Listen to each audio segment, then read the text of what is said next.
नमस्ते महालक्ष्मी नमोऽस्तुते। नमस्ते गरुडारूढे कोलासुरभयङ्करी सर्वपापहरे देवी महालक्ष्मी नमोऽस्तुते।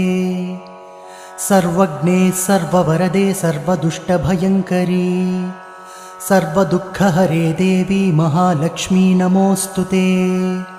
सिद्धिबुद्धिप्रदे देवी भुक्तिमुक्तिप्रदायिनी मन्त्रपूते सदा देवी महालक्ष्मी नमोऽस्तुते।